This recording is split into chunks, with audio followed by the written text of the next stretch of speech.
Faced with China's methodical march, America is pulling a classic American move. We're throwing capitalism at the problem and hoping for a miracle. The race is on. The stakes are higher than they've ever been, and the outcome will be decided not in the next decade, but in the next few years. Hi everyone, welcome. I divide this video in 4 parts to understand the whole concept. Folks, for decades, America owned the final frontier. But while we were busy looking elsewhere, China was quietly planning the greatest space power grab in history. Part 1 of the video, The Wake-Up Call, How China Pulled a Fast One. Let's rewind the tape for a second. Remember the feeling of the Apollo era? The sheer, unshakable confidence that America was the undisputed champion of space. We planted the flag, we did the moonwalks, and then, frankly, we packed up and went home. We thought we'd won the game. But here's the kicker. China never stopped watching. And they learned a brutal lesson from our playbook. Winning the sprint doesn't mean you win the marathon. For 30 years, while NASA's budget yo-yoed and our space shuttle program focused on low Earth orbit, China was playing the long game. They started with humble satellites, then mastered crude spaceflight with their Chang'e program, building their own space station, the Tiangong, piece by piece. They weren't flashy. They were methodical. Every launch, every mission was a stepping stone. It was like watching a student who not only aced the test, but also built a cheat sheet for the next 10 exams. Then came their lunar program, the Chang'e missions, named after their moon goddess. This wasn't a random choice. It was a statement of deep cultural and strategic intent. Chang'e 1 and 2 orbited the moon, mapping it in stunning detail. Then, they stuck the landing with Chang'e 3. Impressive, but the world mostly shrugged. But then they did something that should have set off alarm bells in every capital in the Western world. They sent Chang'e 4 to the far side of the moon. Let that sink in. The far side. No direct line of sight to Earth. They had to launch a separate relay satellite just to make it work. This wasn't just a science project. This was a flex. It was China showing the world, and especially the United States, that they had the technical chops to go anywhere, and that they were willing to go where even we had never gone. This was the moment the penny dropped. This was the wake-up call. It was no longer about just matching American achievements. It was about surpassing them in ambition and scope. The world was no longer watching a rising power. It was watching a determined rival laying the groundwork for a permanent presence. The sprint was over. The marathon for control of the solar system had begun, and we were still tying our shoes. So China showed its hand with a mission to the far side of the moon. But that was just the opening move. What they did next revealed their true trillion-dollar endgame. Now move to the second part of the video, the trillion-dollar prize. It's all about the real estate. All right, so why the sudden rush? What's the big deal about a big, dusty rock? Well, brother, it turns out the moon isn't just a rock. It's the ultimate convenience store and gas station, rolled into one. The water ice discovery. The game changed completely when we confirmed the existence of water ice on the moon. And not just a little bit. We're talking about billions of tons of the stuff, locked away in the permanently shadowed craters of the lunar South Pole. This isn't just about having a drink of water. In space, water is life, it's air, and most importantly, it's rocket fuel. The gas station in the sky. You can split water into hydrogen and oxygen, the most powerful rocket propellant there is. The moon suddenly transforms from a destination into a pit stop. It becomes a gas station, a truck stop on the interplanetary highway. Launching anything from the moon's low gravity is infinitely cheaper than launching from Earth's deep gravity well. Whoever controls that water ice controls the off-ramp to the entire solar system, to Mars, to the asteroid belt and beyond.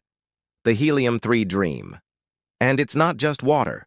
The lunar surface is chock full of rare Earth elements and something called helium-3. Now, helium-3 is the holy grail for potential future fusion energy. It's incredibly rare on Earth. But the moon's surface has been collecting it from the solar wind for billions of years. It could be the clean, safe fuel of the future, and China wants to own the entire supply. The South Pole land grab. This is why the south pole of the moon is the most valuable piece of extraterrestrial real estate in history. It's the new Klondike gold rush, but with higher stakes and way better technology. China's missions are strategically targeting this region. They're not just exploring. They're scouting locations for their base, identifying the richest deposits of water ice. They are, for all intents and purposes, staking their claim. The economic domination play. This isn't just about national pride anymore. This is about who gets to build and control the economic infrastructure of the 21st century and beyond. The country that controls lunar resources will set the prices, make the rules, and ultimately hold the keys to the future economy in space. America's rush isn't just about beating China in a race. It's about preventing a single adversarial nation from establishing a total monopoly on the next great economic frontier. So the moon is a treasure chest, and China is heading straight for it with the key. But how exactly do they plan to unlock it? Their master plan involves building something that makes the International Space Station look like a backyard shed. Third part, the master plan, China's permanent footprint. China isn't just planning a few camping trips to the moon, they're building a subdivision, and their blueprint for a permanent base is a terrifyingly ambitious power move. The International Lunar Research Station, ILRS. Forget flags and footprints. China's goal is the International Lunar Research Station, or ILRS. Now that sounds all nice and scientific, right? But don't let the name fool you. This is their vision for a permanently occupied, fully operational moon base, and it's designed to be the central hub for all lunar activity under their leadership. A different model of governance. Unlike NASA's more open, if messy, collaboration with private companies, the ILRS is a state-controlled, top-down project. Think of it like China's Belt and Road Initiative, but on the moon. They're bringing in partner countries, but make no mistake, Beijing will be calling the shots. The technology, the infrastructure, the rules, it will all be made in China. The technology showcase. They're developing the tech to make it happen. The monstrous Long March 9 rocket to haul the heavy cargo, advanced rovers for construction and resource prospecting, and plans for 3D printing habitats using lunar soil. Every mission is a test of a new piece of this puzzle. The crewed mission timeline. Their timeline is aggressive. They're aiming for a crewed lunar landing by 2030, right around the time NASA's Artemis program hopes to put boots back on the ground. This is no coincidence. It's a direct challenge. They want to be there, established, when America arrives. The Sputnik moment for the 21st century. A successful, permanent Chinese base on the moon would be our generation's Sputnik moment, but 1,000 times more consequential. It wouldn't just be a beeping satellite. It would be a functioning, growing settlement on our celestial doorstep, operating under a completely different set of rules and loyalties. It would signal a fundamental shift in the balance of power from west to east, not just on Earth, but in the heavens themselves. So China is building a base and daring us to stop them. This has lit a fire under America like nothing since the Cold War. But our plan to counter them looks nothing like the Apollo program. In fact, it's a total Hail Mary pass that relies on some unlikely heroes. Last part, but none the least, America's Hail Mary, the Artemis Gambit and the private sector cavalry.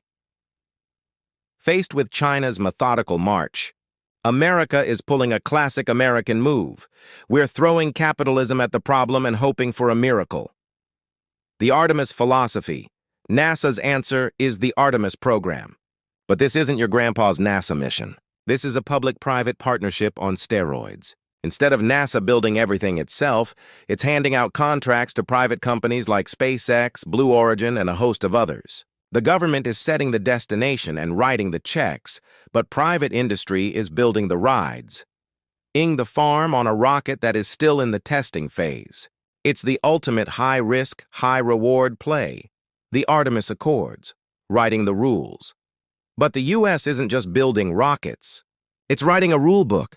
The Artemis Accords are America's attempt to establish the laws for the new lunar frontier. They're based on the principle that you can't claim territory, but you can own the resources you extract. They're also pushing for safety zones to prevent conflicts. It's a brilliant move to create a legal framework that favors the American model of open enterprise before China can establish its own, more restrictive rules. The final verdict. So, the truth is this.